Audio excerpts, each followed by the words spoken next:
extortion. No, but I have Isn't Tic Tacs. If you, Oh, I thought it was ibuprofen or something. You can just put a bunch of. Sorry. I used to work for Not the too many, company. They were building a building for us, I don't even want to know why they're warm. like an out and out thief. All right, good evening, everyone. Welcome to the September 28th, 2021 Swampscott Select Board meeting. If you wouldn't mind joining us in the Pledge of Allegiance.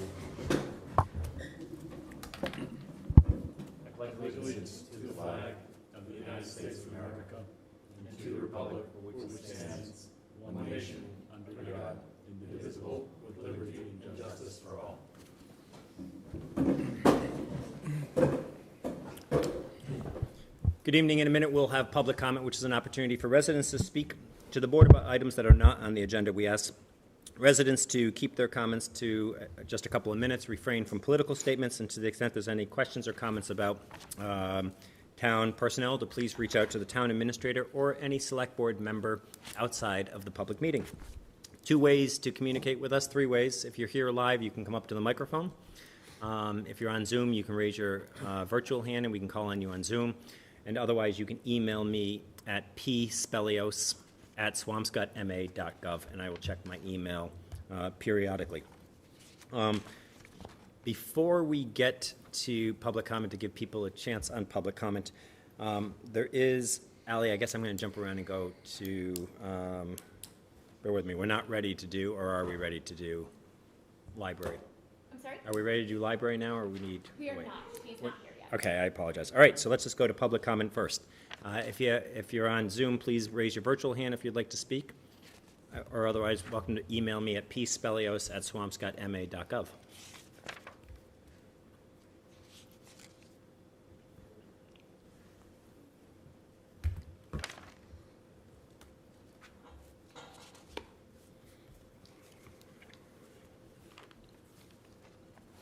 She's joining at 7:45, Ally? That's what Sean said. Yes. I have not. All right. With the indulgence of the board, then, I want to use this 4 minutes before we go to our first matter, which is a vote for an interim library director, to share a letter that I think many people have seen at this point, and I think it's worthwhile sharing and sharing, frankly, at 7 in the evening as opposed to the end of the meeting at 10 at night, so that people hear the letter and understand the concerns. So let me first read the letter that was published today in the Lynn item. To the editor, I am writing to express my deep disappointment with the Swampscott Housing Authority. Elected in the spring of 2019, I imagined bringing my select board experience to bear on important, under-recognized issues in our town. 50% of the public housing units for elders and disabled persons in Swampscott are not accessible. They are second-floor units only accessed by walking up a full flight of stairs. As of August 2021, there were more than 2,500 applicants for elder and handicap housing units in Swampscott, many of whom cannot climb stairs. Since 1991, the Americans with Disabilities Act has required new construction and renovations to have elevators in such housing. 30 years is far past the time when Swampscott Public Housing should have met this standard either with renovations or new construction. During my 1.5-year tenure on the Housing Authority, I have pressed for full discussion of accessibility for all and long-term planning as a regular meeting agenda item. Unfortunately, the board leadership of the Housing Authority has continued to ignore the need for such a substantive discussion. There is no sense of urgency to rectify this problem, and discussion of the issue has not even been put on the table. This summer, the Housing Authority Board passed up an opportunity for a $50,000 feasibility study grant that could have provided $15 million in state building funds. In a 3-2 vote, pursuing this agenda was voted down, even when the town's economic and community development departments offered to write the grant, even though the town's economic and community development department offered to write the grant for the Housing Authority. Frankly, I cannot continue to participate on a public housing board that does not have consensus on the priority for addressing an accessibility problem for elders and disabled persons. Housing Authority meetings are dysfunctional, and the board is not moving in a positive direction for current or future residents. I resign. Town of Swampscott leaders have offered their support to the Housing Authority. Many thanks for their engagement and care of our residents. I certainly hope that in the coming years there will be a change in Housing Authority leadership to functionally benefit current and future residents of Doherty Circle, Cherry Street, Cherry Court, and Duncan Terrace Public Housing. Naomi Dreeben, Swampscott, Massachusetts. A few weeks, maybe now it's a few months ago, the Housing Authority was nice enough to join us here at a select board meeting following their vote to not submit an application for technical assistance to help the Housing Authority begin a conversation about how to bring the Housing Authority properties into better condition and to make them accessible to the seniors and disabled residents that are tenants of the Housing Authority. At that meeting, the select board and town staff offered to be partners with the Housing Authority. We offered to help them make their meetings more accessible and to televise them so more people could be involved. The Housing Authority has not responded to any of the invitations that was made by this board or by the town since then, has not returned inquiries from town staff to help them have meetings here where they could be televised and shared with residents so residents could all see what discussion's happening here. The Housing Authority represents a significant, overwhelming significant portion of the affordable housing in Swampscott. Even if it didn't, it deserves the utmost contemplation and care from this board, from town residents, and most of all from the Housing Authority. Having sat with Naomi Dreeben on the select board for many years, there is no one more driven to help residents than Naomi was. I am truly saddened by Naomi's departure from the Housing Authority, but I don't blame her at all. It is time for us all to take note of what is happening and what is not happening for Housing Authority residents. We talked about it at our previous meeting. I appreciate the new executive director and the effort to improve simple standards of living in the units. For example, making sure that there's operable outlets in the bathrooms. While I appreciate that was a capital upgrade that was done recently, I don't think any of us should feel proud and feel satisfied that we've fulfilled our obligation to these residents merely by putting an outlet in their bathroom. I also don't think we should feel satisfied or content with the fact that the Housing Authority also recently relocated outlets from behind ranges so that residents could actually have an outlet in their kitchen. I'm grateful that they did that, and I think it's an important project, but it's not something that should make us feel as though we've accomplished what needs to be accomplished here. We have an affordable housing problem in Swampscott, and the Housing Authority right now is the predominant way in which we are meeting it. There are opportunities to not only improve the living condition of residents in the Housing Authority and make sure that every single one of them retain their housing in the Housing Authority, but there are also opportunities to make sure it's fully accessible and that residents can age in place for as long as they want to in these units. And there's also an opportunity for us to partner with the Housing Authority to make sure that some of those 2,500 people that have applied for units but are not getting units will have the opportunity to house themselves in an increased number of Housing Authority units in the town of Swampscott. So I just wanted to raise that and share Naomi's letter because I think it's a really important dialogue, and I urge residents to get more involved, express interest in it, run for the Housing Authority. It is an elected position, oftentimes unopposed, oftentimes merely a signature or two gets a person onto the Housing Authority board. I could not agree more with Naomi Dreeben that something has to change on the Housing Authority such that we begin addressing the serious conditions of the Housing Authority and the need to make sure it's fully accessible. So with that, I want to welcome anybody else if they want to say anything. Otherwise, we're going to go to our first matter. I'll just quickly echo that. I mean, I also serve with Naomi. Naomi is a tireless advocate of the town. I know when she got on this board, she was very excited because she felt that she could apply her resources to the citizens that are underserved, and for her to feel that she needs to resign from this board because of its inaction really sends a message. And I think this board's lack of action is inexcusable, and there needs to be change. So, again, as the chair has said, it's an elected position. I'd encourage anybody to run, and if anybody on the board is listening to this, I'd encourage them to reach out to us in a partnership, and let's get some things done here because it's long, long, long overdue. Yeah, I just wanted to share a few comments from our last Affordable Housing Trust meeting last week. So we had a meeting, it was on Zoom.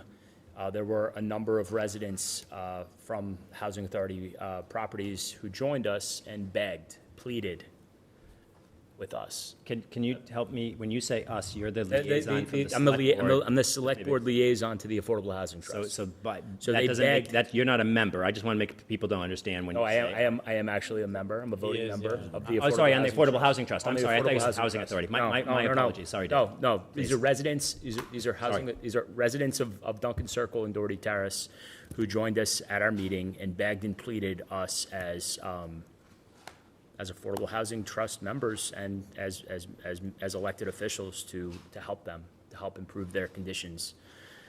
And it was heart-wrenching and heartbreaking that there was such a disconnect between the efforts and energies of some housing authority members and the select board and those individuals who are elected to represent the residents of Doherty Circle, Duncan Terrace, and Cherry Street.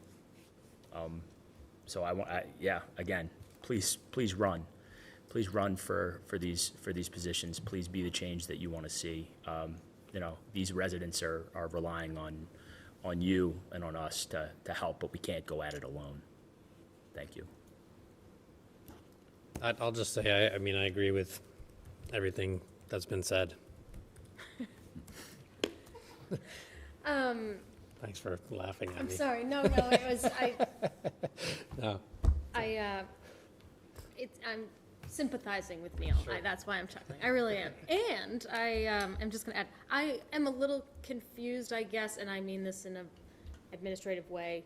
I guess I would recommend maybe we put it on the agenda for an item soon, just so we can have a more maybe in-depth or substantive conversation. I agree that it's a major concern. I agree with everything Peter is saying, and the concerns that were raised, and Naomi's feeling of frustration, I think, is really understandable. So I don't mean it in any way like that. I just am noting that I don't know how much to say given the agenda, and I do want to have adequate time, I think, to address that to the extent that we can. I also just want to add that I had been invited to a housing authority meeting where they were going to be taking votes, I believe, on who's going to be chair in the following year, and I was in touch with Naomi and Cindy, if I'm remembering her first name, and I apologize. And I wasn't able to attend due to actually an emergency meeting of some kind for the board. And I regret that I was not able to attend that. There was, on their part, an attempt to reach out, and we had planned on making a time to meet, and that I could meet with them and discuss those issues in greater detail. So there is at least a remaining member, if not more, on the board, on the Housing Authority that I would say would be interested in meeting, and I just want to put it out there that, definitely reach out. I'm still interested. I know the board is, and we can hopefully continue that conversation with those who do remain for now, and there will be engagement on our side. But if we can put it on a future agenda to have a more in-depth discussion about what we could do, what's in our authority, what's not, I think that would be helpful. So we could. I appreciate you saying that. So the reality is this is a housing authority that's under the jurisdiction of the Commonwealth of Massachusetts, specifically the Department of Housing and Community Development. And the Department of Housing and Community Development oversees this housing authority amongst many others throughout the state. And I think as though it's time for us to discuss whether or not we're at a point where we need to communicate with and include DHCD in our concerns, so that they can help us understand how to work and partner with the Housing Authority to write something that doesn't seem to be righted at the moment. I will say one last thing. I don't know about a vote for a chair, but I do know that at their last meeting they did take a vote, and their vote was to decide to not have liaisons to other committees. And specifically, they had one liaison to one committee, and that was Naomi Dreeben as the liaison to the Affordable Housing Trust, because Naomi continually showed up and Naomi continually wanted to have a conversation with the other committee in our town that's actively working to increase affordable housing in our town. And the Housing Authority did take an action. They did take an affirmative vote, and they voted to eliminate liaisons. Including the one to us, like me? I don't even know. They can't. That's our liaison to them. They had liaisons to other committees, and so they eliminated that one. Maybe they eliminated another one that I'm not aware of. They added a second liaison to the Affordable Housing Trust. So Yeah. there were two members. So there's Cynthia. I think Cynthia Tennant now is also joining them, and correct. and so Polly's making a really good point. There's a much more robust conversation for us to have, and it may be an uncomfortable conversation, but I think it's been far too long. It hasn't been noticed, and if it needs to be uncomfortable, that's unfortunate, but it needs to happen regardless. And so let's include it. Let's invite the Housing Authority back again, and let's talk about perhaps finding the help from the state to right the ship here and do that. Yep. Great. Agreed. Thanks. Next, we're going to move on. I think I see the attendees that we need to see. Next, we're going to move on to a discussion and vote on an interim library director for the town of Swampscott. So let me turn that over to Sean Fitzgerald. Sure. Thank you, Peter. So I'm really pleased to introduce our liaison from the Library Board of Trustees, John Tripp. And tonight I have the pleasure of recommending Jennifer Inglis as an interim library director. Jennifer comes to Swampscott after serving as a library director for the Linfield Public Library and as the chief of public services for the Boston Public Library and the library director in Nahant, as well as library director in Whitman. She's been a school teacher, high school school teacher, and a children's librarian. I think she brings a wonderful background of experience, but also engagement. She has been recognized as somebody that really is a leader in public service, and it's a real pleasure to introduce her. But before we introduce Jennifer, John, why don't you say a few words and discuss a little bit of the work that the Library Board of Trustees engaged in to find such an exceptional individual. John, you're on mute. I'm pretty sure you did that deliberately, Peter. So we were incredibly lucky to have Jennifer apply for this position. As you know, Alice is resigning at the end of the month, and we were tasked with bringing in an interim director so we could take a sort of a longer approach to finding a long-term solution for the library. So, Jennifer's resume came across our desks. We had a great interview with her. We checked all of the references, and everything came back stellar. That Jennifer would be a great asset. She has great leadership qualities. She's a team player. Most of the staff that she's worked with in the past have flourished under her leadership. So, we definitely recommend Jennifer for the position. Great. Do you want to introduce Jennifer, John?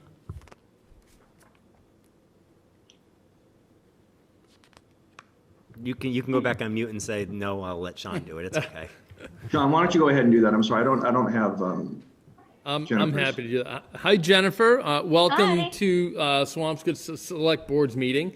Hello, everyone. Jennifer, if you could just take a minute and share with the board a little bit of your thoughts about this position, what you know about it, and frankly, what you know about Swampscott based on the few conversations that you've had over the last week. Sure. Well, I know Swampscott pretty well from driving from Salem to Nahant for a long time and going out to eat at all the wonderful restaurants along the water because Nahant has very few businesses like that. So I feel like we're neighbors already. I do live in Salem, and North Shore is home for me now, and I have a second grader in school. So I'm really excited to be part of the Swampscott community officially. I know Alice a little bit from being colleagues. When I was in Nahant, I reached out to the neighboring library directors to just sort of meet, and she was happy to do that. And then in Linfield, I was a part of Noble. So I'm very familiar with sort of the players who are around. So I think that will help with some of the transition as the permanent search is conducted. I think I can help with some stability at the library when she leaves because I have that experience. I also, have a lot of ideas of ways to have the library be part of the community outreach kind of things.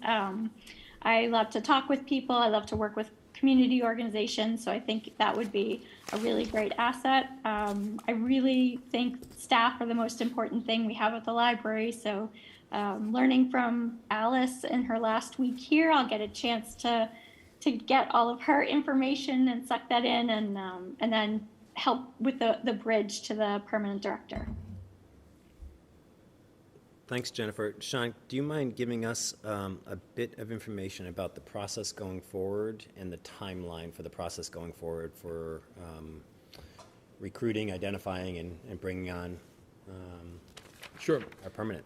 So I've had several meetings with Ellen Winkler, the chair of the Library Board of Trustees, and we've discussed over the next few months following a similar engagement process that we've outlined for the chief of police, really give the public a chance to really share in a conversation. We haven't outlined exactly that specific timeline, but certainly, we're hopeful that we can work with Jennifer and support a inclusive process that gives the community a sense of how we're really envisioning a 21st century library. Swampscott has a lot of wonderful programs. Certainly there's a lot that we want to sustain, but we certainly want to have that broader vision for, what's changing in terms of our information age, and how do libraries really, go beyond the walls of just the building, but really out into the community. I would expect that over the next few weeks, we'll outline that schedule. Certainly, it's our hope that over the next 3 to 6 months that we will be able to recruit and hire a permanent library director, director of library services for the Swampscott Library. Great. Questions by the board? No? Jennifer, thanks for stepping forward. Thanks for bringing your expertise and your knowledge here to Swampscott, to the library trustees. Sean has talked about this often with me and Ellen in particular, but Tripp and John as well. Thank you for the seriousness in which you're taking this position and filling this position with someone that will be able to continue the vision and the efforts. Alice has done so much for the library, and her team have done so much for the library. And I know the trustees with Alice and the team have been working on visions for the future of the library, and continuing to have it be an incredible resource for our whole community. So thank you to Alice and the trustees for all their work on this. With that, is there a motion to accept the town administrator's recommendation to appoint Jennifer Inglis as the interim library director for the town of Swampscott? So moved. Second? Any discussion or comments? Hearing none. All those in favor? Aye. Aye. All right. Great. Jennifer, unanimous. Thank you very much again. Thank you. We look forward Thank you. to visiting with you and hearing your thoughts and learning from you. Great. See you next week sometime. Congratulations, Jennifer. Congratulations. John, Thank thanks you. for being with us tonight. I appreciate your Thanks. work. Bye-bye. Thanks, John. Forgive me as I continue to meander around our agenda, because I'm going to. I want to stop here for a second. We have Amy Sorrow. I think we have Amy. We have Amy Sorrow, who's the town accountant and director of administration and finance, with us. Neil Duffy had asked a really great question about ARPA funds and how Swampscott is preparing and administering ARPA funds from the federal government. Amy has brought together a beginning of a working group to prepare not only for ARPA but also potential infrastructure dollars that it looks like Washington is posed to approve as well. And at Neil's suggestion, we thought it made sense for Amy to come here and just give us a brief update, Amy, as to your efforts and what your thought processes are and going forward here. Yeah, of course. Thanks for having me. So the ARPA funds is the American Rescue Plan Act that was passed by President Biden. Swampscott is going to be awarded $4.57 million that can be committed between now and December 31st, 2024. We started this working group that is made up of representatives from the Select Board, the Finance Committee, and key town staff to really work on making sure that we are utilizing these funds in the best way and making the most innovative investments that we can. We have reached out to our department heads to start working on ideas that we can bring before the working group, as well as I've reached out to my local and national listserv to gather examples of their scopes of work and their RFP wording so that we can bring in an administrator to really manage these funds and the reporting for it. We're also in very early beginning talks with other neighboring communities to see if there's any regionalization opportunities that we can have. I have sent out copies of the eligible uses to our department heads and our working group so that they can start with it. I've already had a few department heads come back with recommendations already. And the biggest thing that people are leaning towards is utilizing these funds for our water and sewer infrastructure, as well as preparing to combat climate change in our coastal community. So my understanding is that 5% of the funds are available for us to use to retain an administrator to help us administer these funds and kind of oversee ARPA. Is that right, Amy? That is correct. They can do our project management as well as our reporting and oversee the funds. So that's a really exciting opportunity for us to bring in expertise. And so at last week's discussion, I believe Amy is going to advance that process so that there can be an RFP that's reviewed to send out an RFP to do that. While ARPA does have strict categories of uses, and it would be great if you wouldn't mind emailing the entire select board with that information that you previously shared. Of course. With the working group, that'd be great. So while ARPA does have specific categories, and water and sewer infrastructure happens to be one of them, which is why it's going to rise to the top, if you will, on ARPA funds, we've also, Amy's also asked the working group and through the working group to department heads to begin thinking about projects generally, infrastructure projects generally, which is how to prepare ourselves to be in the best position to be able to maximize the opportunity when the state most likely is administrating and trying to find communities that are ready with shovel-ready projects for infrastructure projects. We know that we have no shortage of needs, but what historically I think we've been short on is getting them to a point of shovel-ready, which means design, public process and design. And frankly, we also, I think, universally believe that we would be benefited by having the project management assistance to help us when the time comes, not only get the funds, but also have additional census count, whether it's consultants or personnel that are here to help us project manage these programs appropriately. So that ask has gone out to staff and department heads to start doing that so that we are not feeling as though we're late to the ball game when these funds become available.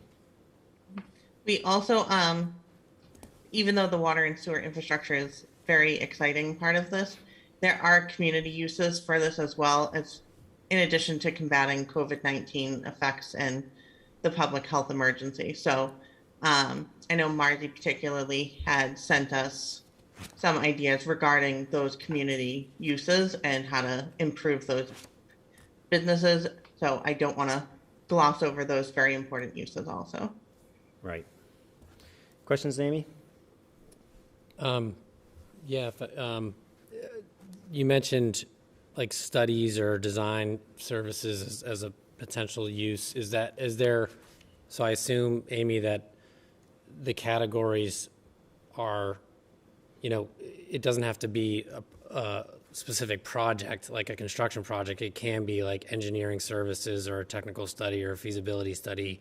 It doesn't matter how we spend it as long as it's under a certain umbrella, if you will. No, so we can hire a team of consultants to oversee the funding and project management. That is somewhat limited in scope of what they're doing. They're allowed to manage all the projects that are eligible under ARPA. They are allowed to oversee all that funding and handle the reporting for us, but we can't have them creep outside of those guidelines. Oh yeah, I mean, I guess, so what I was saying was, I know like this year we have that $150,000 grant to do, sort of an assessment of our infrastructure. which, so obviously we don't need that because we're doing it this year, but would that be something that will be eligible for ARPA funds, or does it have to be actually a project where you're, doing something? Can that be included as part of the project, I guess, is what I'm asking? Or does it need to be shovel-ready? It needs to be shovel-ready. There's very little uses in here for actually developing the design. Thanks, that's what I was getting at. And you said committed by 12/24, so I'm assuming that means it doesn't have to be completed. Correct. We have until December 31st, 2026 to expend the funds. So all the contracts need to be signed, all the purchase orders need to be submitted by the end of 2024, but we have 2 additional years to actually pay those out and finish them. And these, I just want to be clear because there's been conversations, I think we're going to talk about it later tonight, that about other ARPA funds that can be used towards water and sewer. And, there's been dialogue about that over the past couple of weeks, sort of a comprehensive project to address Stacy's Brook and the outflow to Kings Beach. And this is separate and apart from that, right? So we only have 1 bucket of ARPA funds. There is, I think Peter mentioned There's a the state additional bucket. infrastructure Right, okay. money. Yes. $4 billion bucket. Got it. Okay.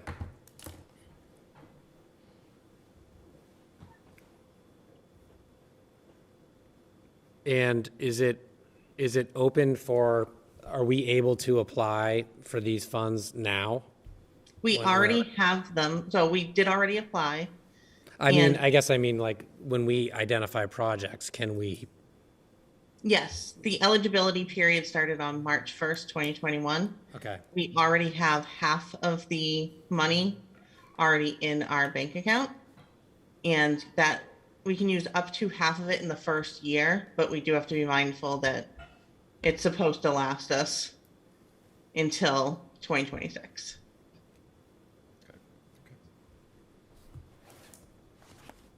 thanks. You're welcome. Any other questions, comments for now? All right, Amy, thank you. Appreciate you Thank being you. here tonight. Okay. Next, we're going to move on a discussion and potential vote on a deed restriction prohibiting market rate residential housing at the Hadley School property. Those of you who follow us and follow town government know that going back to fall of 2020, the Select Board engaged in a conversation contemplating the future use of the Hadley Elementary School in the event that a new school was approved and that new school would not be located at the Hadley Elementary School. Given at that time, we sponsored a warrant article that went before town meeting to ask town meeting to create a study committee to explore the reuse of the Hadley site in such an event. There were 2 main considerations that the Select Board included actually 3 considerations the Select Board asked town meeting to include as parameters of the study. First, that to the extent possible, all or a portion of the historic building of the Hadley Elementary School be reused. Second, that the property include civic and or cultural uses open to the public, all or a portion of it open to the public and available for the public. And third, and most relevant to tonight's discussion, is that market rate housing, i.e. condominiums and apartments for market rate housing, be excluded from consideration. At that time, the Select Board had taken a vote last fall and unanimously supported these 3 limitations. It went to town meeting in November of 2020, and town meeting overwhelmingly approved the formation of an almost 20-person committee made up of residents and representatives of various committees in town to review the future of the Hadley School. This committee came back 30-plus days ago after 8 months of deep exploration and presented to us and to town meeting and to the town potential reuse options that included civic and commercial and mixed-use commercial space, potentially even a hotel, that included consideration of senior affordable housing, not dissimilar to what the town has successfully done at the Michon School, and presented those findings to town meeting last month. The Select Board at that town meeting had also sponsored a warrant article to ask town meeting for permission to allow the Select Board to file and to execute and record a deed restriction that would restrict the use of the Hadley School for market rate residential housing purposes. There was discussion at the town meeting about whether or not that made financial sense for the town.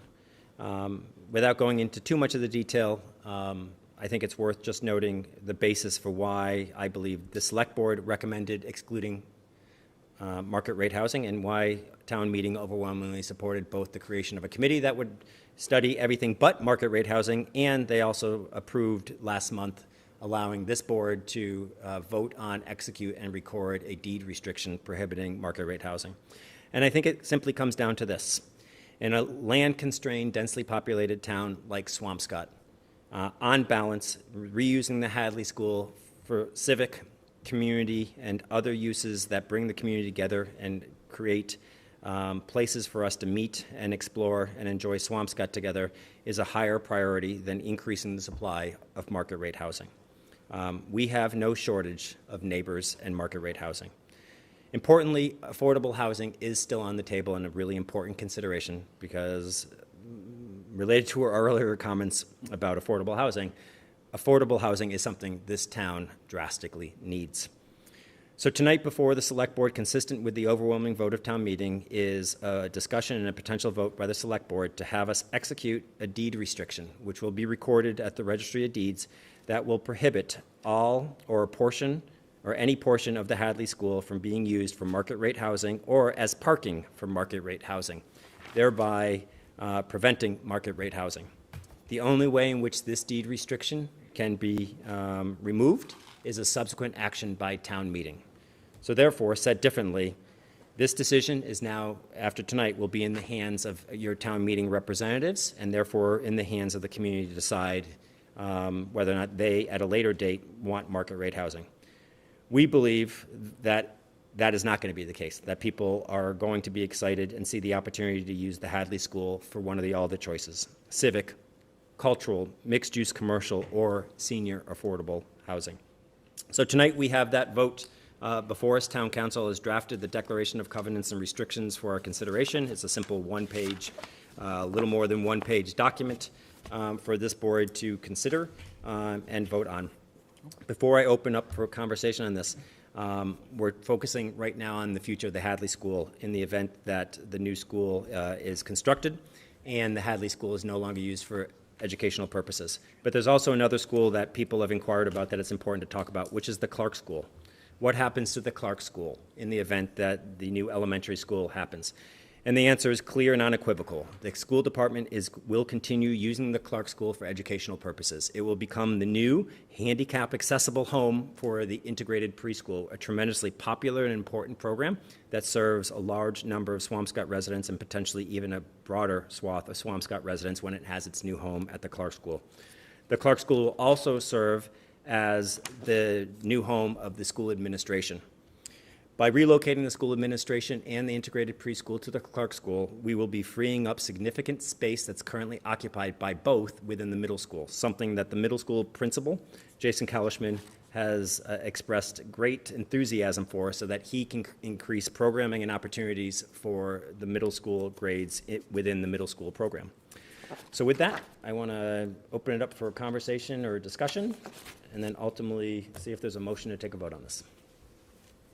I have no need for discussion. It's pretty clear it's the will of the board and the will of the town. Yep. Let's vote.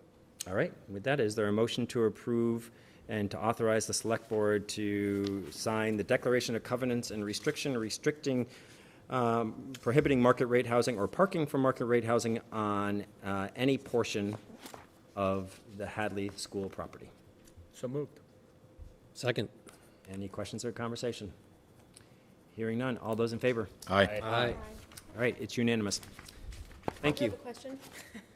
The notarizing, not about the vote, just, I saw the look.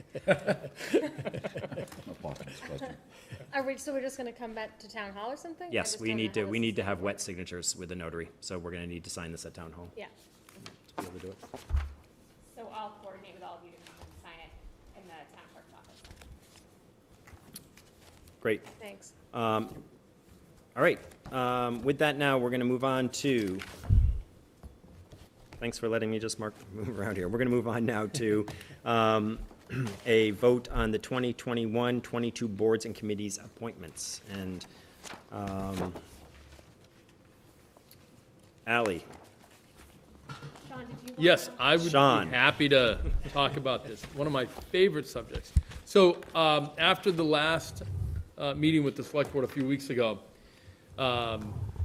Ally Fisk, our Director of Communications, and I sat down and we literally scrubbed every application and we looked at the committees. Ally has worked tirelessly to help improve our ability to recruit and really try to encourage committees to think more about inclusivity, think more about how we meet the board's expectation, that we go out and get new citizens to engage in our government. I really want to applaud her work. She has taken this so seriously. We did meet. We went through every committee. She explained her engagement with every committee chair. We talked about the individuals that have been put forward, and we both feel confident that we have a cadre of individuals for reappointment before the board that will help continue to support many of the activities and projects that are before the town. However, we also realize that we have to do a better job, and we have to continue to encourage some of our committee members to really serve in an alternate capacity to make room for new members. We do have a number of individuals that have applied for committees that we just weren't able to find a position for, but we are committed to continuing to advance some of these opportunities. And tonight, before you have a number of individuals that we feel confident will help support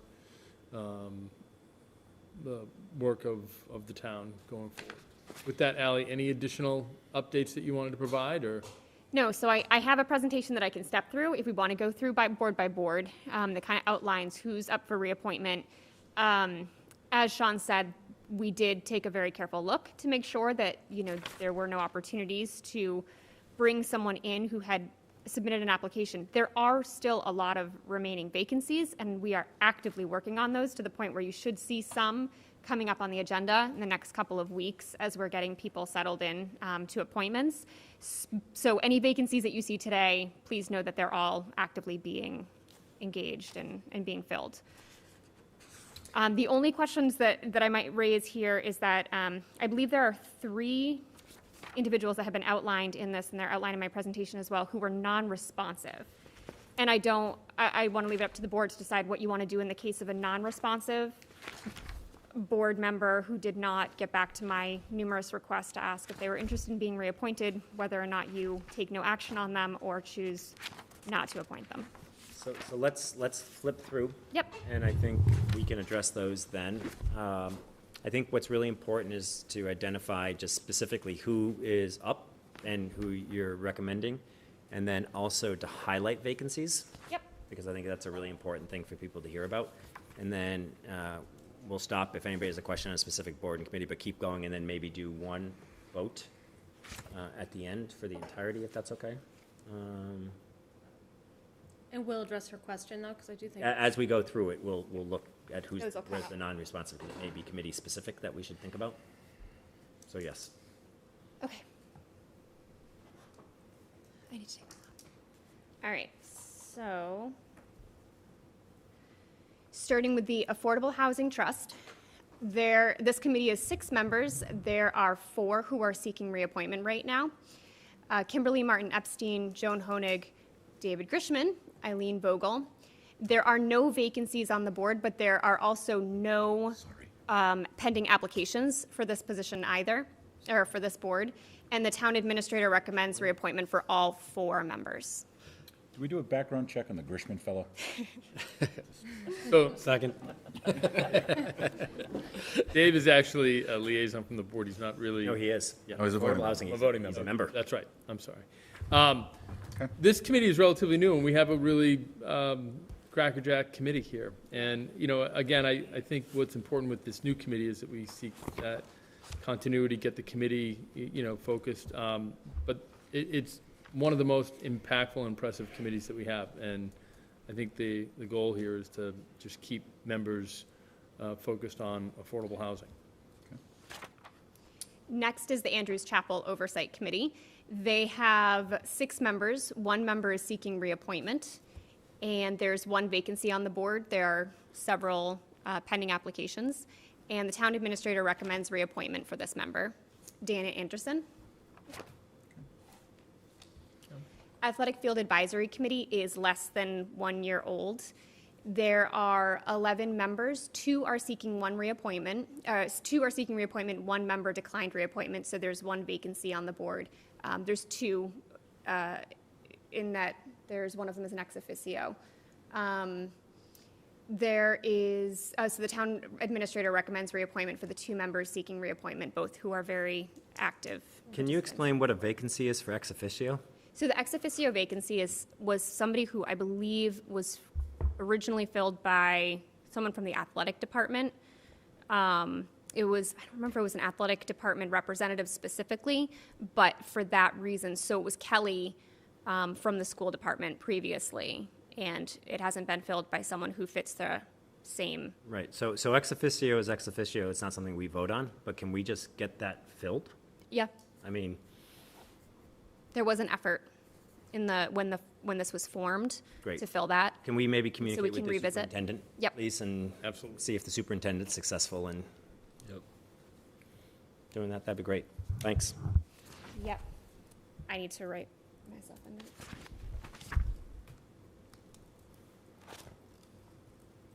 Okay. Ally, are there applications, or I know there were multiple applications when we established that. There were multiple applications, people who had not been selected the first time around. Yeah. So now that somebody has declined reappointment, there is an opportunity to fill it. But maybe open it up again. Yeah. And then, So can I just ask why oh, you mean that we didn't reopen it yet? And so therefore it hasn't been reposted? Right. That's why we're not appointing someone? Yes. Gotcha. Yeah, Yeah, Okay. exactly. I understand. Yeah. Great. So the Board of Registrar of Voters, there would be no action recommended at this time. The reason for that is that, so Sue Burgess is not seeking reappointment. It does leave 1 vacancy, and I'm communicating with Sue Duplin about this. Paul DeBole we need to receive a letter from, I believe it is the Republican Town Committee, who needs to write a letter to recommend him. We have not received that. So Sue is actively working on getting that or finding, a way that we can reappoint him without that. So at the moment, there is no action. She would hope to bring this again to the board in the next couple of meetings to resolve this, because it's been pending for a while. So Sue Burgess, was she the non-party affiliated appointee? I don't know. And Janet Fisher, the Democrat Party appointee? So I guess, and I guess my second question is the appointment here consistent with other committees, an evergreen appointment, meaning they serve until we don't appoint them, such that, I just want to make sure that we have two Board of Registrars, like, in place, that we don't have a non-functioning board, because I think you need 2 at a minimum here. So let's just make sure that if we can just inquire that Paul sits until Paul doesn't sit, and that we also can, in a timely fashion, fill Sue Burgess's position, Yep.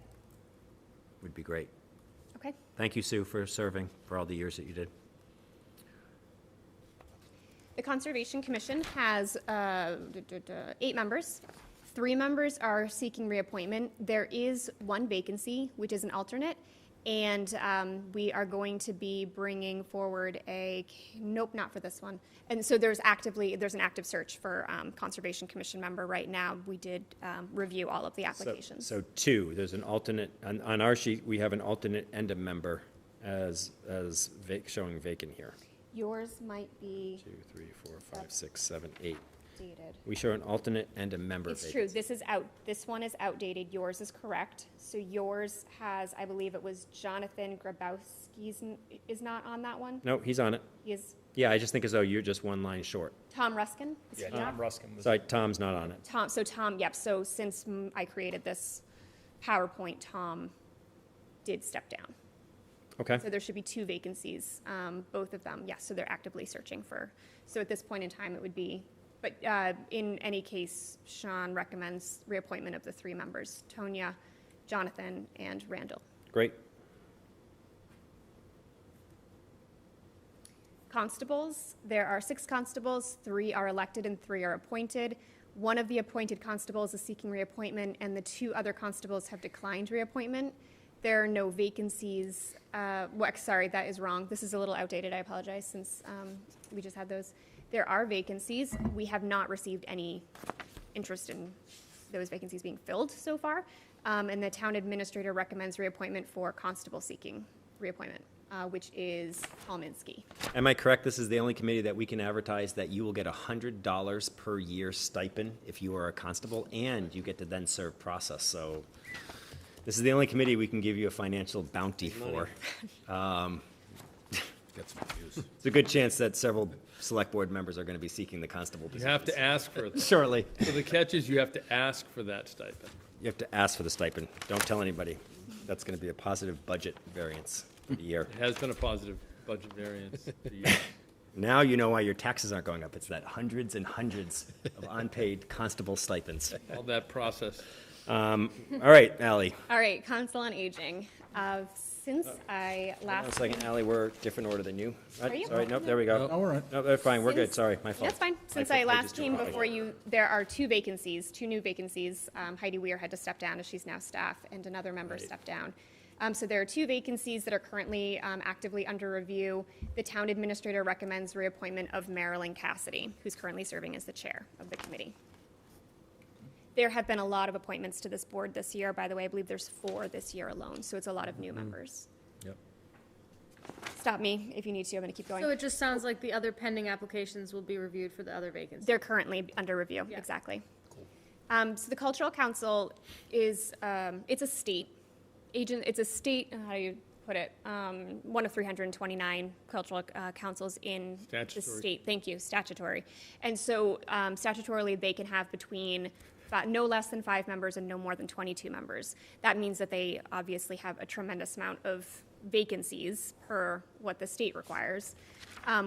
So 16 vacancies means that there's currently no risk at there not being enough room for some of the pending applications. I am working with the Cultural Council to fill those. We did actually just appoint 2 people last meeting, if I remember correctly. So we're making some progress. There's great candidates. Sean recommends a reappointment of Jason Balesta, who is currently serving as the chair of the board, doing a great job. Earth Removal Advisory Committee is 9 members, 6 of which are voting members. There are 2 members seeking reappointment. There is 1 vacancy, which is specifically for an excavating engineer, and that's been a little tricky to fill. Town administrator recommends reappointing the 2 members, which are Captain James Potts, who's serving as on behalf of the fire department, and then Theodore Smith, Jr. Harbor and Waterfront Advisory Committee. They are comprised of 10 members, 7 are seeking reappointment. There are currently no vacancies. We did review the applications for this committee. Sean feels as though the members who are serving this committee are doing so very effectively. They're making great progress, and feels as though we should recommend reappointment for all 7 members who are currently up for reappointment. The Historic District Commission is comprised of 7 members. 1 member is seeking reappointment. There is 1 vacancy, and we are reviewing that vacancy, but nonetheless, Sean recommends reappointment of Benjamin Franklin, who is the chair of this committee. The Historical Commission is comprised of 9 members. 3 members are seeking reappointment. There are currently no vacancies. Town administrator recommends reappointing all 3 members, which are Dana Anderson, Nancy Schultz, and Kim Berry. Open Space and Recreation Committee is comprised of 10 members. 1 member is seeking reappointment. There is now 1 vacancy, and the Open Space and Recreation Committee does have a candidate that will be on the agenda on October 6th. They've reviewed all of their applications. The town administrator recommends reappointing the Tonya Vanderwitz, who is the vice chair. Rail Trail Design and Construction Advisory Committee is comprised of 10 members. 3 are seeking reappointment, 2 are non-responsive. There are 4 vacancies on the board, and the town administrator recommends reappointment of the 3 responsive members. The non-responsive is the question mark. So I think my suggestion on this one is that we don't reappoint the non-responsive. I think we've had some conversation, I think you've been trying for some time on this. We don't reappoint the non-responsive because I don't want the non-responsives to stay on, not attend, and then for them to have quorum issues. Yep. So that would negate that as we're finding additional members of the committee. Otherwise, I think we're creating an inherent quorum issue that they're going to stumble over regularly. So if that's okay with everybody, that's how I would suggest. Works. Yep, I agree. Yeah, I agree. I just wonder why we wouldn't do that for every non-responsive. Well, I hadn't looked ahead to know the non-responsive. If it wasn't a quorum issue, then maybe we give it another chance and see if someone just didn't respond. Like, for example, it's Jean Reardon on the War Memorial Scholarship Fund is the other one. It doesn't create her being on it and not doing it, I don't think creates it may create the same quorum issue. That's the only other one. I just hadn't looked ahead. Actually, I have a question about that, speaking of quorum issues. So if they go down to only having 4 members, though, on a 10-member board, they don't have enough people. No, it's not based on, it's appointed of positions. members. Vacancies. Vacancies aren't members. So their quorum is now going to be factored on based on the number of appointed members. Okay. Doesn't seem right, but it is. That's interesting. So you could have like a 2-person board? Yes. Right. Corporations are the same. All right. But I think we should probably, I just feel like this should just be like we should kind of just create a policy, like, I don't know, maybe certain number of emails, a phone call, and a letter, and then no matter how many vacancies or what quorum issues, at some point, You're off. yeah. So why don't you come back to us at a later date I don't with want this? to put more on you. With a No, I suggestion. Why don't you just think come that's back fair. with a suggestion of how to deal with it? That way you Yeah. predictably know it's good to deal with it that Should we way. take no action on them for now, and then? No, I think right now we should vote like we said and just do what we said tonight, but going forward, it Moving allows forward. you to then independently know what to do. Yeah, I think it helps you too, yeah. Okay. All right, so, just so I understand, the vote tonight, anybody who's non-responsive would essentially remove them from. Correct. the We're board. voting Okay. to not, we're affirmatively voting to not reappoint them. We're being responsive. We are being To the responsive. non-responsive. They're non-responsive. Respond to the non-responsiveness. Got it. Recreation Commission is comprised of 9 members. 1 is seeking reappointment. There are 3 vacancies. I'm actively working with Danielle to fill those because we do know that there are many great people out there who would be very helpful to what Danielle is doing. Town Administrator recommends reappointment of Janelle Cameron, who is instrumental to the Recreation Commission. So many things. The War Memorial Scholarship Fund Committee, they are comprised of 8 members. 2 members are seeking reappointment. 1 is non-responsive, and I admit also I do not have contact information to reach them. However, I have not gotten responses. So I think part of it is maybe you don't know if there's anyone on the board here who does have contact information. So I think you got to just reach out. She's also an alternate on the Historical Commission. Okay. So therefore, I think I just reach out to the Historic Commission Chair and ask, Jean works at the post office as well, but I don't think we need to hound her at her place of work. You're not calling us back! All right, I'll do, The irony is we The could mail her a irony is letter. mail, We could yeah. mail her a letter. we can mail her a letter. I will, How do we get there? I will dig a little deeper on her, and if we could take no action on her tonight to give me another chance to try to nail her down, Sure. that would be great. I just got the joke about the letter. I think not to be nitpicky, I think you had said 2 are seeking reappointment, but it's just 1, right? You are correct. I misspoke on that Nope. one. So Chris, Oh, sorry, you're right. One's a decline. yep, Yeah, one. one's a decline, one's,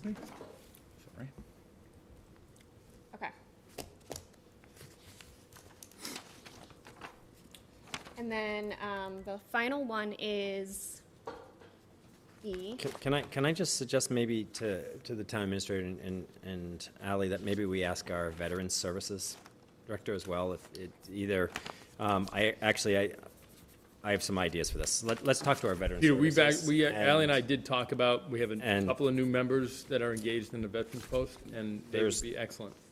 There's one in particular I'm thinking about that would be I think we have the same hugely idea. instrumental. So I think we can fill these vacancies. Okay. I think there's ideas. Yeah. So let's I haven't circle back seen on them- that. They haven't met in my tenure here in Swampscott, so. assume Yeah, they're I still- don't know, but we should fix that. And okay. This committee was defunct for years, and their primary responsibility is to issue scholarships to high school students. And so it's a really great committee, and it historically has been staffed by our veterans in Swampscott. And so we should reach out to our veterans, our VFW post, and see if we can engage them in that effort. So the Zoning Board of Appeals, I have new information that I am trying to sort of reckon with here in this conversation. One of the members has moved to Nahant, Daniel Doherty. And so I think there's just a question right now in terms of reappointment for that particular I think he's actually moving back. member. Okay. I know he's moving back to Swampscott. I don't know if he's done it yet. So he may still be resident. Do you know? I don't know. I have no No, idea. I spoke to him 2 days ago. Okay. I know. So I think that at this point in time, just trying to determine the best way, whether or not the town administrator does recommend reappointment of these two members. And I just was going to put it on hold in terms of just trying to figure out whether or not there's any more information that needs to be gotten, but, Yeah, so let's just table that one and we'll come back. okay. Thank you.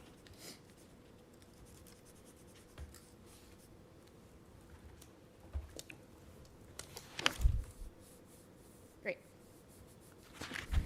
And that is. So if you go, so you also have, you have this other sheet on ours, which is other town boards for which there are appointed all or in part by the select board, but don't have any appointments up in 2021.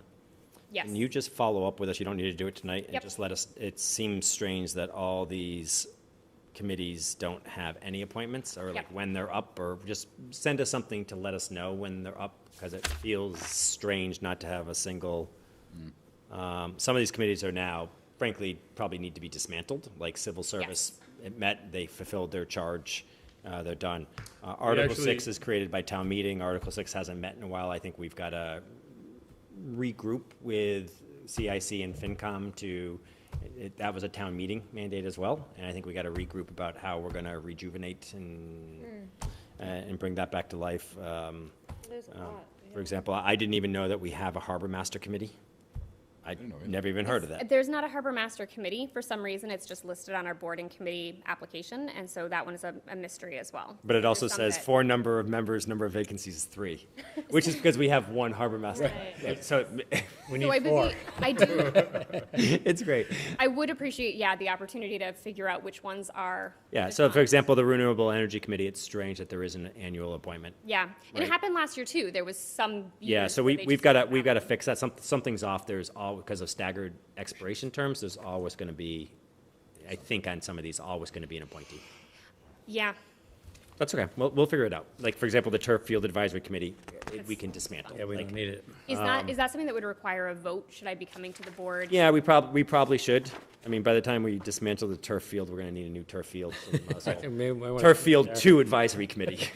Just change its name. Can we do that? Is it not okay to do it now? Well, I don't think that, let's just let Ally go through it and make sure she's comfortable with it all, and make the recommendations, because I'm being a little whimsical and just making jokes Yeah. about certain committees. I just want to make sure they truly are done, for example, or the harbor master may be that there's 1 harbor master and 3 assistant harbor masters, which is where the 4 came from, and 3, I don't know, I'm making it up. Let you guys do that homework and come back to us on that. Okay. All right. Okay, so Ally, we're gonna talk about this and we're gonna make a vote, but I just feel like I need to say this. We're gonna make a vote to be consistent with the materials here, but your minutes need to specify Yes. specifically who has voted for what, because the minutes are the thing that years from now, when someone else is looking at this and said, I just don't know who was up, you know, which year. The minutes are what people will look at, Yep. find this data, and the clerk will be able to say, I went back and looked at minutes, and this is, you know, Dana Anderson was reappointed for the Interest Chapel for a 3-year term, you know, expiring in 2024, right? So our vote probably is not going to specify, we're just going to refer to this document here Well, with the amendments. with the amendments, but your Say- minute. sorry, say that again. We're just going to vote to approve this with the few changes that we just went through. Yep. But your minutes need to include what this is. Yep. Thank you. Sorry about that. That's a pain. All right, any questions or comments on these things? So, No, I really appreciate Ally. I know this is a lot of work, and I was all fired up about it last time, and so No, it's necessary. I appreciate you and Sean. Being responsive. Yeah, to unrealistic demands and coming back and having this. So I really appreciate it. It's great. Thanks to both of you. Look, I think we both really do get the board's desire to, you know, bring more inclusive efforts to staffing these committees, and I think it's important that we really keep faith with that. It's my expectation that that doesn't just happen, you know, during an annual process, but that has to be a week-to-week, month-to-month focus. And I know Ally is really passionate about that, and she really wants to ensure that we have, you know, a different type of process for how we just go through this formal appointment. And I'm really pleased that she cares about that. Thanks. all right, so I think as though the motion is to approve the appointments as set forth in the materials, except for to affirmatively vote for the Rail Trail Design and Construction Committee to not reappoint Marcy Benson and Mary Ann O'Neill, and with regard to the War Memorial Scholarship Fund Committee to not reappoint Jim Schultz. Also, Paul DeBoll is coming back. Yep. We're coming back Yep. on that. in the That one Board of does- Registrar Voters. Yeah, she didn't. That recommend. specifies as that specifies no action Term on that expi- particular. Okay, there's an memo. asterisk, sorry. And then there was one other, we're waiting on CBA. Daniel Doherty. Sorry, and sorry, correct, the zoning board were tabling. We'll table that. And sorry, did you say Jean Reardon? We're putting that one on hold until I can make sure I can get a hold of her. Well, you don't have it as a vote anyways, so you say non-responsive. So, yes, we're not voting her yet. Yeah. As well. Well, but we are voting Heather Roman. No, we're tabling all of zoning. All of it? Tabling all of zoning right now. They're evergreen appointments, so they're still there until we fix it. But why would we not do, Let's just, Okay. I just wanted to, I don't know what's going on there, let's just go back to the chair and figure it out and make sure Yep. everything's copacetic. Yep. That's all. All right, is there a motion? So moved. Is there a second? Is there any further conversation or discussion? Nope. Hearing none, all those in favor? Aye. Aye. All right, unanimous. Thanks, Ally, appreciate it. Thank you. Next up is a discussion and potential vote on a amendment to the Calix Peak lease, for 16 New Ocean Road. Ally, I don't think I see Marzi, never mind, there she is. Marzi, so give us, it's a very simple and specific amendment, just really in a couple sentences, let us know, and we'll see if there's questions about it. Absolutely. So the lease amendment really formalizes the additional parking that will be allowed by Calyx Peak. And it includes 6 additional parking spaces that would allow Calyx Peak to park on the Veterans Services parking lot for a fee of $2,000 that will increase annually by 3%, and the fee or the donations that will be made will be used for veteran services and their families. So this plan is consistent with the plan that we previously, you remember several months ago now, representatives of the Veterans Center were here as well that evening to share with us a plan, and so this is consistent. This plan is the same plan that we all saw back then as well. So this is just codifying the arrangement and the finalizing it. The lease is actually, the parking is really, the economics are really covered by the original lease thing. The donation is a donation that they're going to make to the town for the purposes of veteran services, and I'm personally excited about it because they had a great event this past weekend, and there is a rejuvenation happening at the Veteran Center, thanks to a lot of longtime participants in the Veteran Center and some people who have really joined it recently. So this is going to be a good infusion of money and hopefully activity and resources to help veterans get what they need here. Just, Absolutely. so Marzi, really good work. Thank you for, I know this was a long process. And I'm also really excited that veterans certainly deserve, Veteran Center and all of its members certainly deserve this. And I think it's also, I appreciate that Calyx Peak agreed to that. So, question is it going to the general fund? How is the money being, is it being earmarked? Is it being directly donated? Well, it's a donation, so it will To go this? into. Okay. Yeah, so by virtue of this vote tonight, it's Literally. effectively us voting to approve the donation for its intended purpose, which is what we have to vote for. And we're approving the lease, but we also, when Yeah. donation comes, we don't have to approve the donation coming, we have to approve the purpose for which the donation will be used. And so consistent with the lease amendment will be for veteran support So services. this is we're like a letter of intent. So we're voting on, Well, this is an amendment with Calyx. It binds Calyx to do these things, and it gives Calyx the right to do these things, right? So it is an amendment, but functionally, it's also operating to accept the gift for its intended purpose.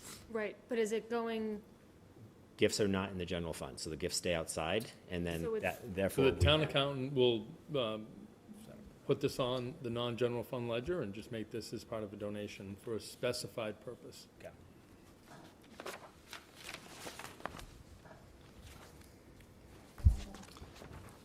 Marzi, any update on schedule for Calyx? Yes, as you know, that this past May, Calyx received their provisional license from the CCC. They completed their permitting through our ZBA. By ZBA granting them a special use permit for a retail marijuana establishment. They received site plan special permit approval as well as a special permit for coastal flooding overlay district. They also went to the Conservation Commission and they were issued an order of conditions. The order of conditions was appealed by the DEP, but we are addressing the issues and are waiting a response from Mass DEP. In regards to the construction, if the board agrees or votes on this amendment, the contractor will be able to install a perimeter fencing or construction fencing with wind screening the week of October 4th. We will schedule a neighborhood meeting in the week of October 11th. The demolition sort of planning or pre-planning for the demolition has started. The Calyx had retained the services of a pest control company. They actually started the process to discontinue all of the utilities, so they submitted their request to National Grid. They did find some evidence of asbestos in the drywall, so they are working with Mass DEP. They actually notified them of that this past Friday on September 24th. There is a 10-day notification period to Mass DEP and to the Department of Labor, and they already received their clearance letter stating that remediation can start on or before October 10th. In regards to the demolition timeline, it should take about 1 week for the demolition and the site clearance, and it is anticipated that construction would take approximately 6 months. Pending any unforeseen weather conditions, this should bring us to a completion in early April or in May of next year. Construction parking will be all on site. We talked about it, we addressed it. The Veteran Center did offer additional parking during construction to assure that there's no construction parking on Curry Street. And access to and from this site will be only from New Ocean Street or 1A. Thanks, Marcy. Can we please, do you mind just circling up with the town administrator and I don't even know, I would say traffic study committee, but I don't know what it is, the police department, to figure out how we can affirmatively restrict, and if the residents on Curry are fine with that, to restrict parking to residents only, and to have it signed and permitted that way, so that way they have greater protection and that they don't have unwanted visitors in the near term here. Absolutely, and we will also hold weekly meetings and make sure that the residents of Curry Circle have my contact information as well as Gino's, and, we're there to address any issues during construction. Great. Someone has their hand raised. I don't know. Yeah, I don't know who it is. So I guess I see a hand raised, and I'm thinking it might be Malcolm Maloof. I think the name's not clear here, but Ally, do you want to just... Hi, Malcolm, is that you? Yes, it is. How are you doing? All right. My question is, in the wording I'm the commander of the Veteran Center, of one of the clubs. And the way that was worded, it sounded like the land that the club is on, or the clubs are on, is now part of the pot shop. Is that what I'm hearing? In other words, that whole lot, I know is still considered one lot, and it's split, but now it sounds like we are part of their actions rather than them part of our actions. So does their lease include the Veterans Club? It does not, sir. It just allows, this amendment just allows them to park 6 cars on the spaces that we previously discussed, and Marzi and Calix and the Veteran Center folks had previously discussed. It doesn't include anything more. It's just merely a right to park their cars there. There's no other differentiation. Okay, I think, Marzi, if you could, I think I'd like to speak to you about that and just make sure we're on the same page about what's going on. And that's really all I want to discuss. And if that's the way it is, you can turn me off. And I just want to make sure that Marzi and I can coordinate this, please. Malcolm, I'll follow up with you tomorrow, and I can share with you a map. I think you saw it before, but I'm more than happy to schedule a time to meet with you tomorrow. Okay. Thank you, Marcy. Great. All right, with that, any questions or comments? Is there a motion to approve the lease amendment for execution? So moved. Second. All those in favor? Aye. Aye. All right, thank you, Marzi.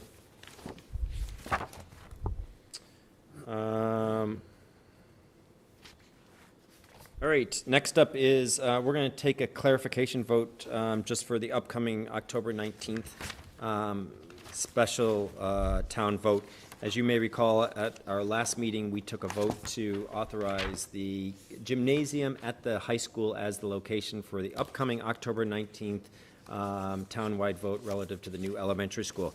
The high school will continue to be the voting location, but we are going to just modify our vote to just specify the high school generally. There are efforts underway to see if the cafeteria can be used instead of the gymnasium, which will be easier in and out for residents. And if that becomes possible, we just wanted to take a general vote here. But there's no change in location. It is still the high school. And there, if anything, this will allow perhaps it to be on the cafeteria. Previously, the school administration needed the cafeteria, but plans are underway thanks to the efforts of the superintendent and the high school principal to see if they can relocate some programming and free up the cafeteria and do that. So town council has given us language that, Ally, you're going to put on the screen for us just to vote to just meet technical compliance by just having it be the high school generally, as opposed to town council did indicate that we previously did not need to specify the gymnasium. We could have just taken this vote generally for the high school, just like we do with middle school and other places. So this is actually more consistent with how we've done it historically, in that the gymnasium was unusually specific. So we're just correcting that. So the amendment language, sorry, the motion language is in front of us. If there's no questions or comments, does someone want to make the motion? Sure. I motion to amend the board's 9/20/21 vote to designate a temporary polling place for the upcoming special town election, to provide generally that the polling place is designated as the high school generally, rather than the gymnasium or any other particular location within said building, and to ask the clerk to update the board's vote accordingly. Is there a second? Second. Any conversations or questions? All those in favor? Aye. Aye. All right, great. Last but not least on our new and old business is, and I'm looking at my calendar, is for us just to pencil in meeting dates. This says October. Sorry, what's that? So, to update meeting dates. So with that, our traditional meeting dates would be the 6th and the 20th. I want to suggest that we keep the 6th and move the 20th. And I guess at this point suggest that we meet the 6th and the 27th of October, if that's okay, which would be the 1st and the 4th.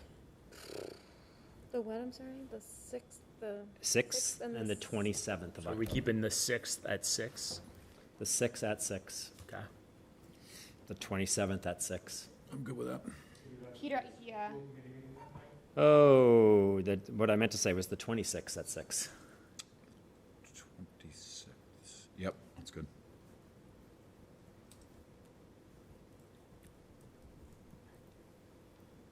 Twenty-seventh? 26. Sorry. Oh, School committee has this room on the 27th.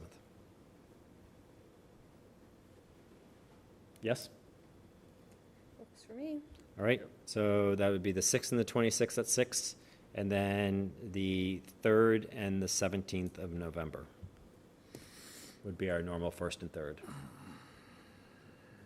Wednesday.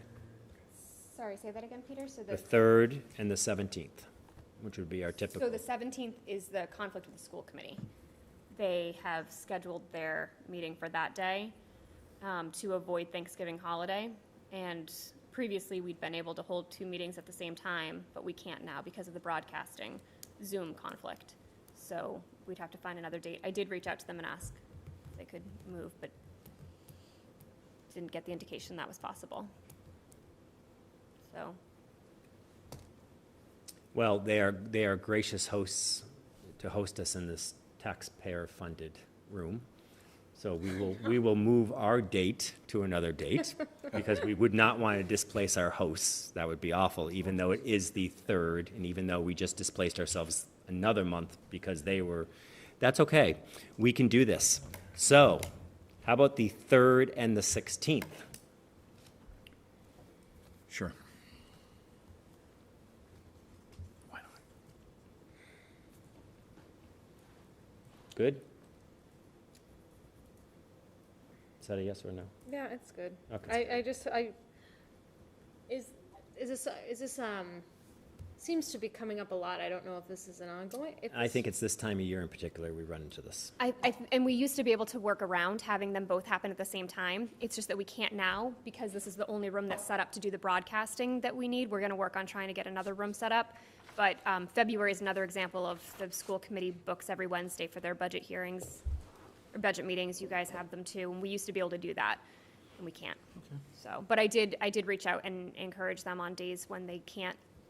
If they're going to reschedule, to try to reschedule for a non-1st and 3rd Wednesday for this reason.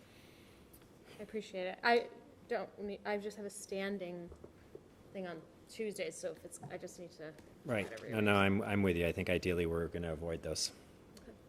All right. So there we go. Thank you. We're going to move on now to the. Marzie has her hand raised. Marzie has her hand. Marzie, do you really have your hand raised? Yes, I do. I hope you don't mind. I just wanted to just point it out that both of those meetings, the 26th and the 16th, those are the nights that the ZBA is scheduled to meet. I know that they've been meeting virtually, but I know that they wanted to start to hold the meetings maybe in hybrid. I'm not sure. I'll double check with Mark, I'm sure, with the chairperson, just to assure that they didn't have anything scheduled that would So impact them. what dates, Marzie? You just said numbers. Tell me them I'm again. sorry. So October 26th, Tuesday, is a ZBA meeting, and November 16th there's a ZBA meeting on the 16th and on the 30th. So,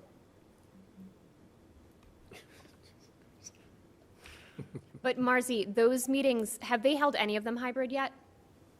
No, they did not. Okay, because I know those ones might be possible in the police station. It's just a little different for the select board. no, the matters before them are not going to allow them to meet in the police station. Okay. But they don't have a designated location right now. Well, I think this is their designated location. It's just that we're tripping over them because we're switching our days. I don't know. They're not meeting in person, but I know they want to, and I think there's some pretty important petitions coming that Okay. frankly facilitating meeting in person may be appropriate just because there's a lot of public interest and so. I'm Tuesday or Wednesday, I cannot do any other night, so. So, I mean, I'm happy to double check the agendas for those 2 days, for the 26th and the 16th, and get back to you if you like. Joseph, Go back to the scenario where you guys have headsets and your computers and you're using Zoom in another room, that might work. It's just we don't have this set up in another room. right. All right, so let's do this. Let's do,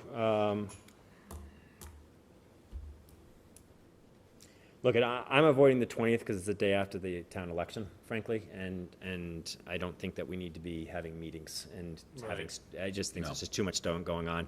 The 19th is the town election, so we can't meet then.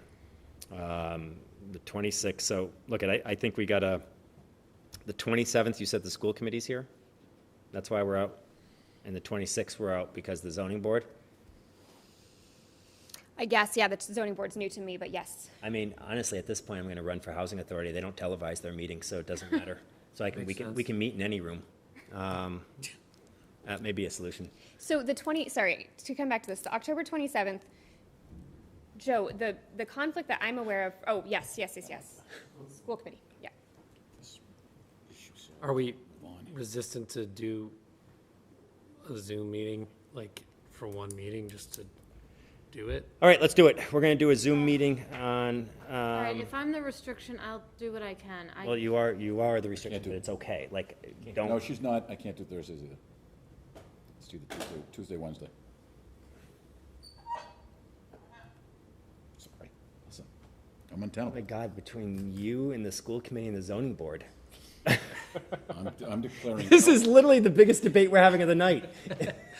Unbelievable. Thursday nights are my nap night. It's been a long week at that point. I'm elderly. I can't stay up past. I appreciate 6:30. it. All right, so we're gonna do, I'm sorry, we're just gonna cut to this. We're gonna do, Joe, if we do a Zoom, can we do it on the same night as the school committee, or should we do it on the 26th? I mean, You can do a Zoom on the same night, because if you guys are on Zoom. yeah. We'll just do one Facebook. All right, so I'm gonna go back to the 27th, which is the school committee night, and do a Zoom for us on the school committee night, the 27th. Is that okay?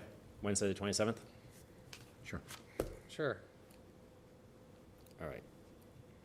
We haven't seen Neil's attic in quite a long time. His third floor, not his attic, his third floor. It's nice up there at this time of year. It's a lot cooler. It's a lot cooler than during the summer when he's like Not as literally hot. dripping sweat. Yeah. It's the most wonderful time of day. Wow, there's a lot of pressure on Neil. He's sweating. He's very red. All right. Isolation. So we're doing the 6th and the 27th. The 27th is going to be virtual, and we're doing the 13th and the 3rd of November and the 16th of November. Well, was the 16th a ZBA? I thought that was a conflict too. Yeah, 16 is the ZBA. If you like, I can just double check to see what will Nope, be. we're going to do Zoom on the 17th. We're just going to do it. We're just going to get our meetings done. I also can go back to the school committee and say, we just haven't been able to, we don't have another date. Can they find another one? We could ask them that. Well, for now, let's hold it, and you can have those conversations. Yep. But let's tentatively just plan. We're doing 17th on Zoom. Okay. All right. Ally, will you do a favor and just send us all something that reconfirms the chaos that we just Yep. discussed? Thank you. I appreciate it. That was really hard. I'd like to revisit those dates if we could. That is only because you will forget this night even happened, probably. So let's be honest about that, Donald. All right. Mr. Town Administrator, the floor is yours. Okay, I just wanted to update the board, but also the community, that we continue to see additional cases with the Delta variant.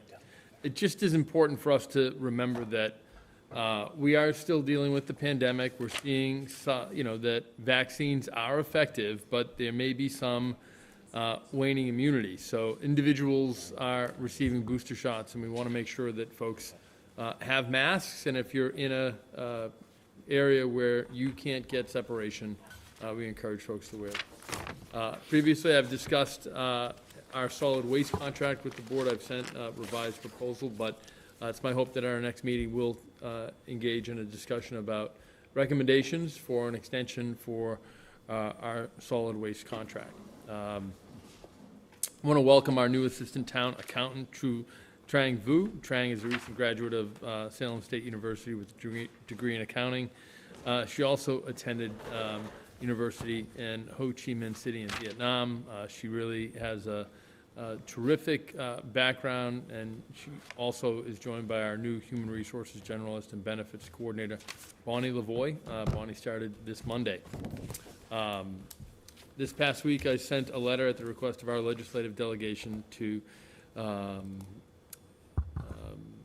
our colleagues in a number of different stakeholder agencies. This letter really seeks funding to help us address a number of the challenges we face with impacts to Kings Beach through infiltration and exfiltration. It's my hope that we can get a dedicated earmark with some of the American Rescue Plan funds. There's a specific allotment of funds that are identified in a legislative request targeting 19 communities that have high CSOs. So this is a unique opportunity for Swampscott, and initial indications appear very favorable that Swampscott and other communities will be successful in getting significant funding through ARPA. I did attend last Thursday night a meeting that Massport held virtually to hear an update on Block 2 recommendations that ultimately are going to lead to additional flight patterns over Swampscott if this goes through. We have serious concerns about, the impact to public health and the impact on noise and on Swampscott. We have until October 4th to share our concerns with Massport. I reached out to the chair of the Community Advisory Committee last week, had a conversation about, giving disaffected communities more time to really study and understand the impact. I was really bothered with the lack of focus on public health and the lack of any conversation really about the public health impact to communities like Swampscott that will be seeing more air traffic. Over the next few days, I'll continue to reach out and work with other disaffected communities in Nahant and Winthrop to really broaden our advocacy. We have installed traffic signals that we discussed previously. We have strobe up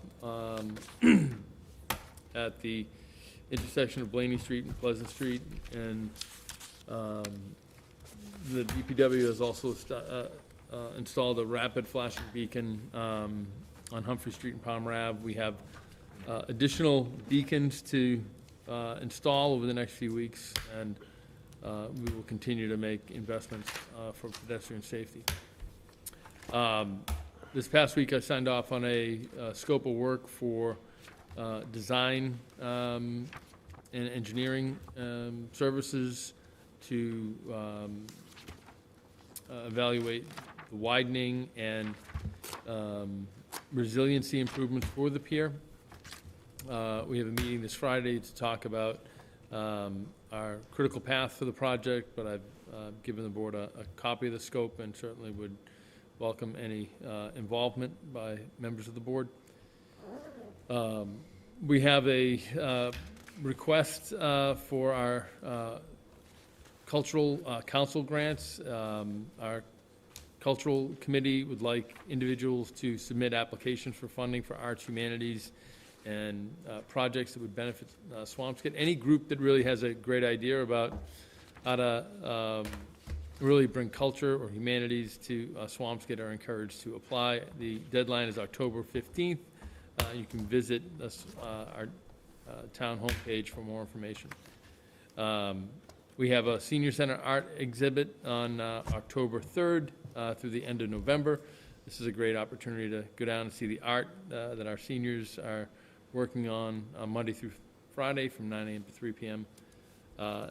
We have a retirement party for Alice DeVoe, who is retiring after 38 years of dedicated service to Swampscott. This was rescheduled to this Friday, October 1st, from 1 to 3:30 p.m. Alice has been a wonderful part of Swampscott and will leave an indelible legacy. I look forward to seeing Alice, as a number of our town colleagues that have retired recently, but certainly I don't expect that we'll miss her too much, because she lives close enough to Swampscott that we'll likely see her all the time. But if folks want to come by and say congratulations to Alice, please come by Town Hall or the library. And lastly, there are many opportunities for our residents to vote in our October 19th election, but you must register by tomorrow, September 29th, if you expect to fulfill your duty to this democracy. So please come down and make sure you're registered. Thanks, Sean. On the pedestrian safety, I appreciate the beacons getting up. I would ask that do as Gino said, which is be thoughtful about our location of them, and make sure that they aren't in proximity to something else that blocks them from a certain direction, and take a look at the ones that are up, for example, and use those maybe as test case to say, is there something that decreases the visibility of them because there's a telephone pole or Sure. something else that's in close proximity? I understand that they need to be near the sidewalk so they're used, and so I don't know the solution on things, but let's make sure they're being put up day one in the right locations. Okay. Thanks. Other questions, comments for the town administrator? All right, select board time. I just have one thing. I'd like to congratulate the Swampscott girls field hockey team on their 1-0 thumping of the Marblehead Magicians, due in part to stellar goalie work. I will throw that one in there. Very nice. Always nice to beat the Magicians. Indeed.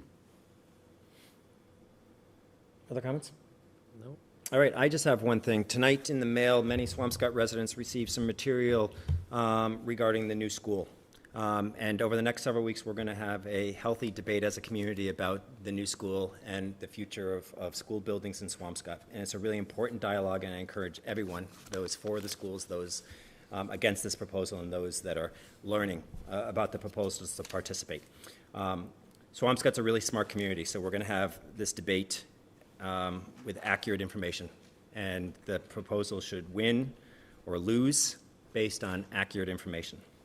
And so I'm going to use my prerogative in select board time to make clear a couple of things, and I intend to use every time I have a microphone to make sure that correct information is being inserted into the public domain for discussion about the school. I appreciate the passion for which the group that is opposing the school is sending out information, and their feelings about it, and we don't know who they are, we just know that it comes from a Laurel Ave address. Near the school, and we understand the traffic concerns could be a concern from them. We understand, and we don't diminish. Just because they live in proximity to the school does not mean that they don't have genuine concern about our children and about our education in our town. We all, even though we may not agree, I may not agree with their position, I do respect their right to have the position, and I do respect their concern for children and for education in our town. But like I said, I'm going to use every opportunity I have to make sure that we have this debate with public information. In the materials sent tonight, it cites the town as the source of information that residents' taxes are going to go up by 35%. This is incorrect. This group has consistently, whether it's in emails to town meeting members, unsolicited emails to residents, or in mailers, cited a document that the town administrator created in 2018, which is a 10-year budget projection, which under our charter, our town administrator has to produce.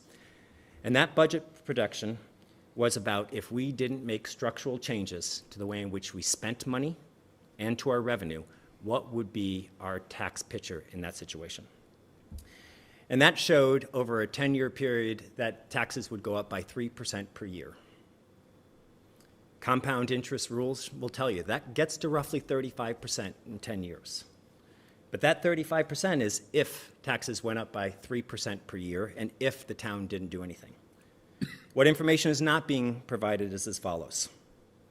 The actual results from fiscal year 18, the actual results from fiscal year 19, the actual results from fiscal year 20, the actual results from fiscal year 21, and the approved budget for fiscal year 22, all of which show significantly better performance, thereby negating anything further for the remainder of the term in terms of tax increases. Furthermore, the information that's being distributed makes it seem as though the school will cost taxpayers 35% more in taxes. That is incorrect. Going back over almost 18 years ago, the Finance Committee, the Select Board, Capital Improvement Committees, the town's outside bond consultant, and the town financial team has reviewed every single option reviewed by the School Building Committee and ultimately recommended the current proposal as the most financially prudent option for Swampscott. In the highest year, the school will cost the median taxpayer not more than $300 in the highest year. Starting in fiscal year 35, that amount drops down to $215. Again, in the highest year, it's $300 as the highest amount for the median single family, reducing down to $215 in fiscal year 35.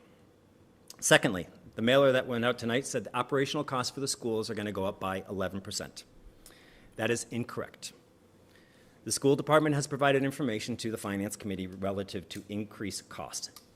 Correct, cost will go up. The information provided by the school department to the Finance Committee and others reflects roughly a 1% increase, and that includes not only increases in utilities, because for the first time we're going to have schools with proper utilities, HVAC, proper heating controls, actually more than 2 outlets per room so that people can actually charge their technology. It also includes increased busing, something that the school department has committed to as well. Third, and last for tonight, is it cites that, and we heard this again at town meeting, and when a resident got up and said, well, I haven't actually done the calculations, but by my rough math, it looks like there's only going to be 3/4 of an acre of open space with the new school. Well, I appreciate that resident at town meeting acknowledging that they didn't actually do the calculations and that they actually didn't know. But funny thing, and when you say things, that it shows up in other things. Tonight, it showed up in the article saying the new school is only going to have 0.75 acres of open space. That is incorrect. It has, based on actual calculations from the design team, if anyone had cared to ask, over 3 acres of outdoor space, plus obviously the 7.3 acres of Ewing Woods, which is a remarkable outdoor natural classroom and an opportunity for our students to enjoy. So I appreciate you all indulging me to share this. I intend to use every opportunity, as I said, to make sure facts are correct, and we have a debate just on the facts.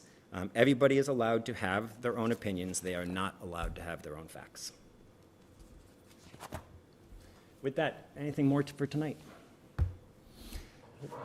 All right, not bad for starting later than usual. Good. Huh? Yeah. You sure you don't want to make a public acknowledgement about that or anything? Like an attaboy? Just a thank you, yeah. Thank And you. a motion to adjourn. And motion to adjourn. All right, is there a second? Second? All right, all those in favor? Aye. Aye. All right, thanks, everyone. Have a good night. Thanks. Hold on one second, guys.